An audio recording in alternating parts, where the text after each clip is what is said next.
E aí galera que lê gibi, sejam muito bem-vindos ao Eu Leio Gibi. Meu nome é João e hoje é dia de bate-papo quadrinístico e o vídeo de hoje é pra gente conversar um pouquinho sobre finanças e quadrinhos, justamente para que a gente equilibre nessa questão de o que a gente pode, o que a gente não pode investir em quadrinhos e não ficar aí tendo problemas por conta de gibis e até mesmo às vezes ter problemas em casa por conta disso. A ideia é sempre a gente ter uma relação saudável, né, com os nossos quadrinhos e podê-los ter na medida certa, no momento certo e coisas desse tipo. Antes de conversarmos, porém, se você não é inscrito no canal, inscreva-se, dê uma força para o canal crescer, e se você não tem o costume de curtir os vídeos, curta o vídeo, porque quando vocês curtem o vídeo, vocês ajudam também na divulgação do próprio canal dentro do YouTube.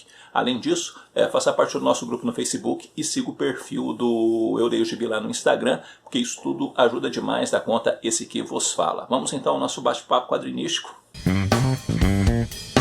A relação entre quadrinhos e dinheiro é um negócio muito complicado, porque você precisa de dinheiro para comprar gibi, né? E ter um hobby é legal, mas os hobbies, via de regra, eles não são baratos e sempre acabam custando alguma coisa. E mesmo que você diga, não, meu hobby é fazer caminhada, você precisa comprar tênis, né? Tem que comprar short, você tem que comprar camiseta e coisas desse tipo. Ou seja, de uma forma ou de outra, a gente gasta numa proporção maior ou menor para poder cuidar aí dos hobbies que a gente tem. Ah, eu gosto de desenhar, então você tem que comprar papel, caneta, lápis, ou lápis não sei o que, isso e aquilo, de uma forma ou de outra, isso envolve gastos. E quadrinho envolve gastos. E uma vez que envolve gastos, precisa que a gente equilibre as coisas. Eu, quando comecei a comprar quadrinhos, eu comprava quadrinho com o dinheiro da minha mãe, porque eu era adolescente, e a minha mãe me dava lá o dinheiro para eu comprar um gibi ou outro. Então meu primeiro quadrinho foi comprado com o dinheiro da minha mãe. O meu segundo quadrinho foi comprado com o dinheiro da minha mãe. O meu terceiro quadrinho também foi comprado com o dinheiro da minha mãe. Então eu pedia para ela e ela dava o jeitinho dela lá, no esforço dela, para me dar lá alguns trocados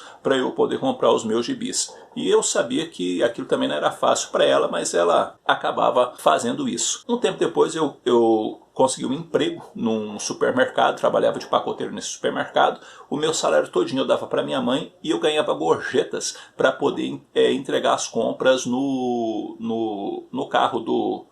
Aliás, levar as compras, né, para o carro do cliente. Então alguns clientes davam gorjetas para a gente. O que eu fazia? Eu separava o dinheiro das gorjetas para poder comprar os meus gibis. E foi assim que eu comprei um bocado dos meus gibis, pegando ali, separando o dinheirinho da gorjeta e de forma disciplinada, podendo comprar os quadrinhos. Porque esse negócio de que quadrinho não sei quando é barato, isso não é bem assim. Vai depender muito da condição da família da pessoa que diz isso, tá? Mas por quê? Porque, um exemplo muito claro para vocês, a gente tinha uma coisa que os mais jovens não conhecem muito, que é uma hiperinflação, a um ponto, por exemplo, que eu tenho aqui em mãos a edição 33 em formatinho dos X-Men, e essa edição custou na época 300 cruzeiros, exatamente, 300 cruzeiros. Essa é a edição 38, que custou na época 1.100 cruzeiros. Entre a edição 33 e a 38, houve uma valorização ou uma inflação assustadora. Se hoje a gente reclama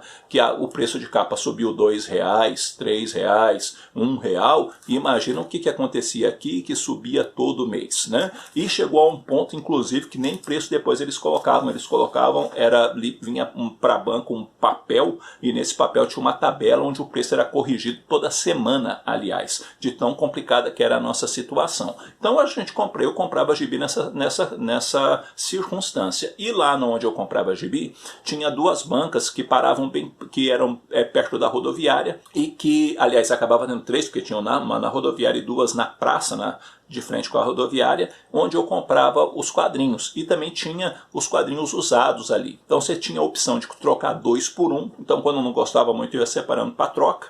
E também você comprava os quadrinhos, e eles eram bem mais baratos que o preço de capa. Isso também dava uma força para a gente conseguir números atrasados e coisas assim, justamente por conta daqueles quadrinhos que estavam ali dispostos para a gente poder comprar. E isso era bacana, que ajudava bastante na época. O tempo passou e eu me casei, e aí quando a gente casa, mais responsabilidades surgem nas mãos da gente. O que eu tive que fazer? Eu tinha que, obviamente, dar o meu jeito de manter minha família. Tinha que pagar aluguel, tinha que pagar água, tinha que pagar luz, tinha que fazer compra, enfim, todas essas coisas que fazem parte da vida, das necessidades que nós temos, não é mesmo?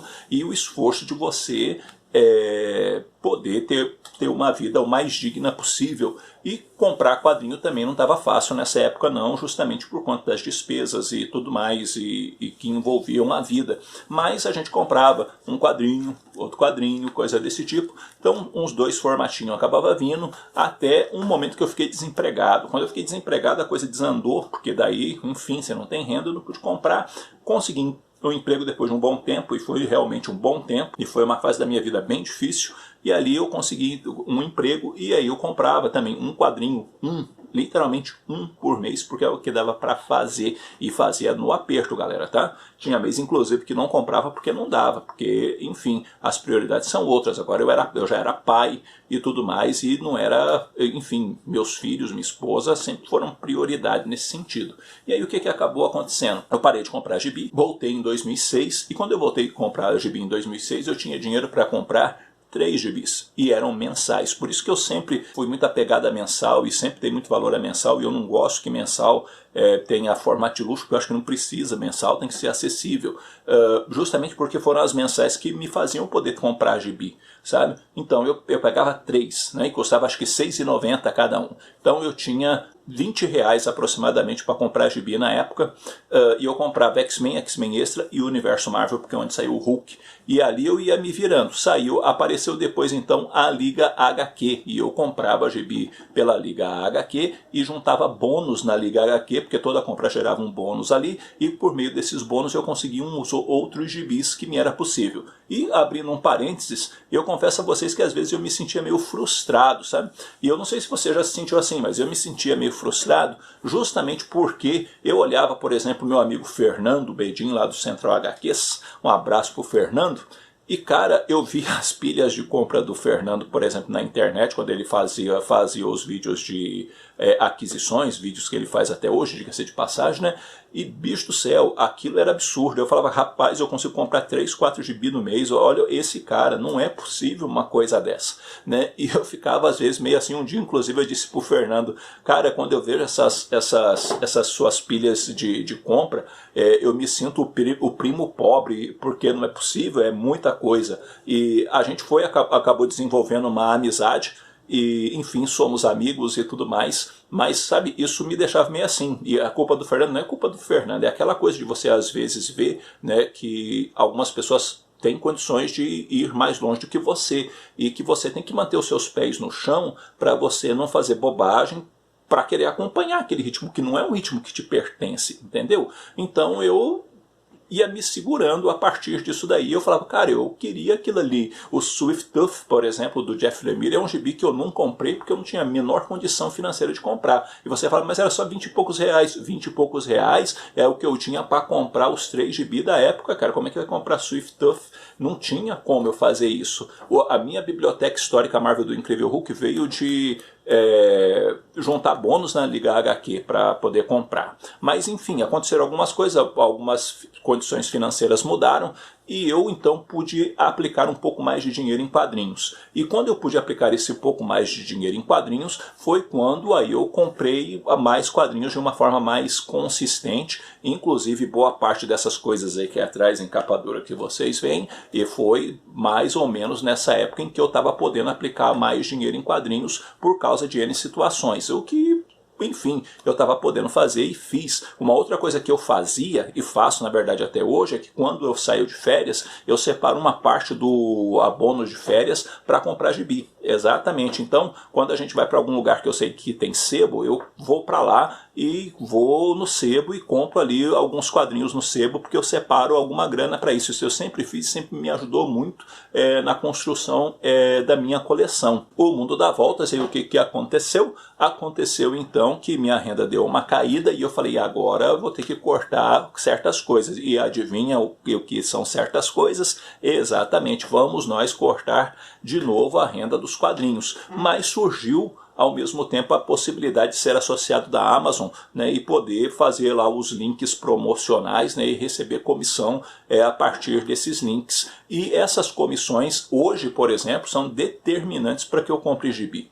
Se não tivesse a Amazon hoje, gente, a minha compra de gibi estaria ultra, mega, super limitada, justamente porque eu não posso hoje dispor do meu salário num valor expressivo, que seja expressivo que eu digo, algum valor entre 200 ou 300 reais para comprar gibi de jeito nenhum.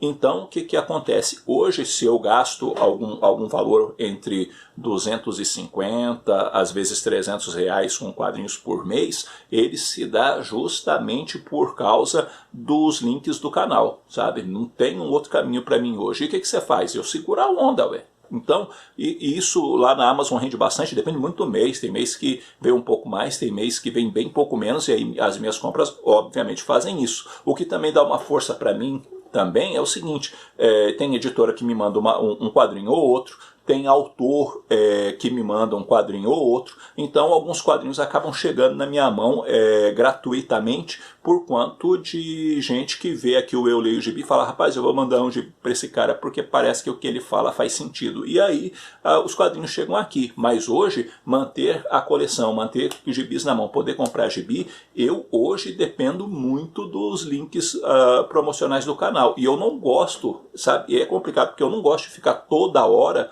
fazendo divulgação de link. Sabe? Por quê? Porque eu também sei que vocês também têm suas limitações, suas dificuldades e tudo mais, e me incomoda toda hora fazer.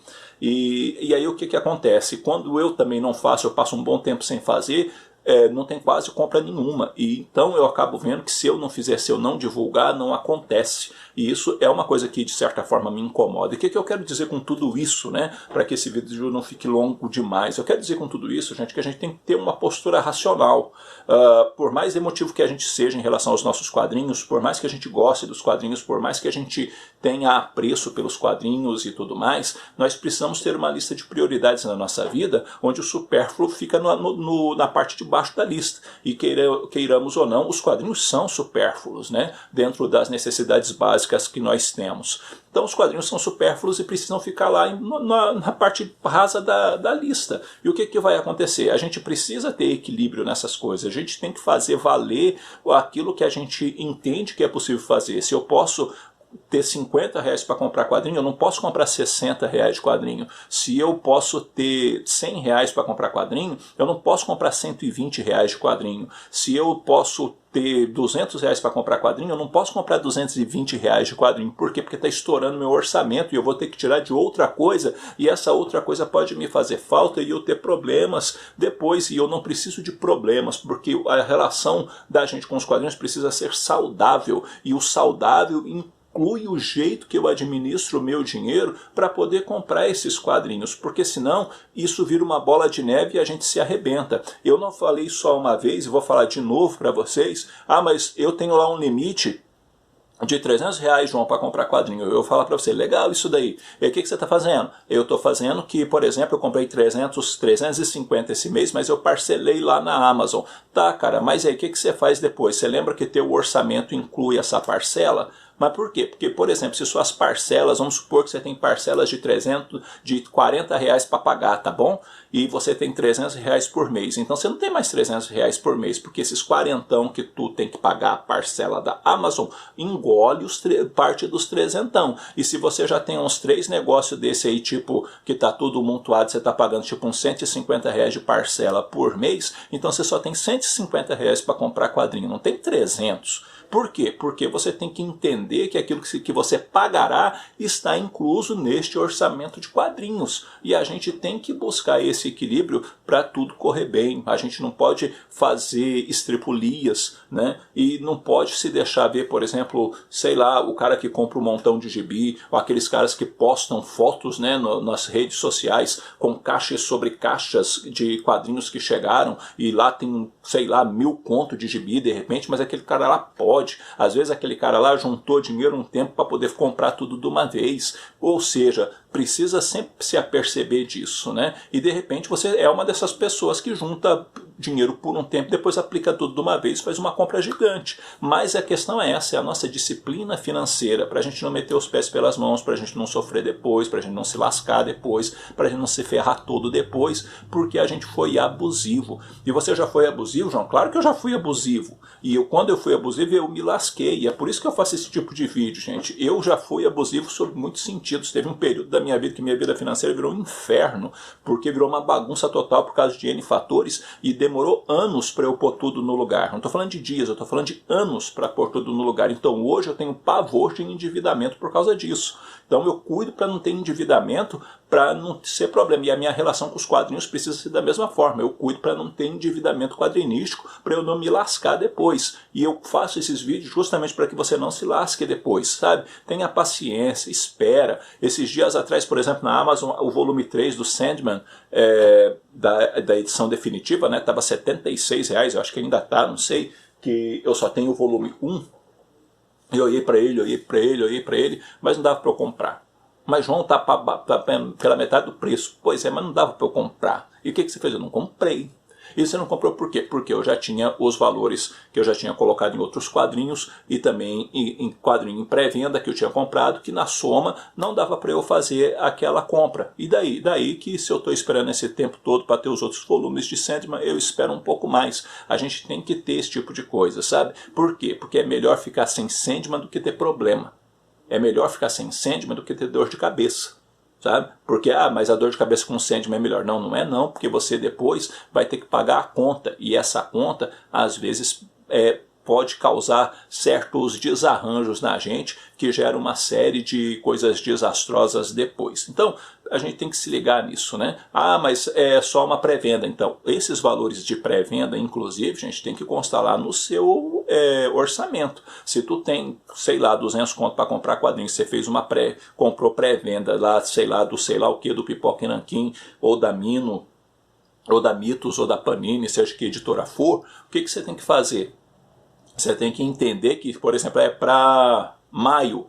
Então, maio eu fiz 2 compras em pré-vendas, vamos supor, e essas compras deu 100 conto. Então você não tem em maio 200 conto para você comprar gibi, porque 100 já está comprado na pré-venda. E você tem que respeitar isso daí para você não estourar o seu orçamento e trabalhar de forma equilibrada. Então, cuide do seu dinheiro, aplique direito o seu dinheiro, justamente para que quando você comprar o quadrinho, você possa comprá-lo numa condição bacana. E qual é essa condição bacana? Em paz. Em paz é bom. E por que é bom? Porque quando a gente está em paz fazendo as coisas, a gente faz as coisas de forma tranquila, e quando pega o quadrinho na mão, a gente pega ele quando ele chega de forma sossegada, de forma alegre, porque a gente comprou numa condição que podia, né? Então a gente não pode, muitas vezes na vida, não pode fazer o que quer, a gente tem que fazer o que pode. Na verdade, na maioria das vezes, a gente só consegue fazer o que pode, não o que quer, porque a vida às vezes não permite, e na maioria das vezes, infelizmente, não permite que a gente faça o que quer, né? Então é por aí. Então, cuide-se para você não ter dor de cabeça, cuide-se para que as coisas não sejam complicadas, cuide-se para que você possa ter uma relação bacana entre seu dinheiro e seus quadrinhos, para que, enfim, sempre seja saudável. Valeu? Bom, galera, é isso aí. Eu vou ficando por aqui. Espero que esse vídeo tenha tido alguma utilidade para vocês. E deixa aí nos comentários como é que você administra seu dinheiro e como é que você trata, na verdade, essa relação dinheiro e quadrinhos, para que a gente possa conversar um pouco, né, e acrescentar conteúdo ao vídeo, porque os comentários de vocês sempre enriquecem muito, mas muito os vídeos. Valeu? Eu vou ficando por aqui. Um abraço forte em todo mundo. Até a próxima.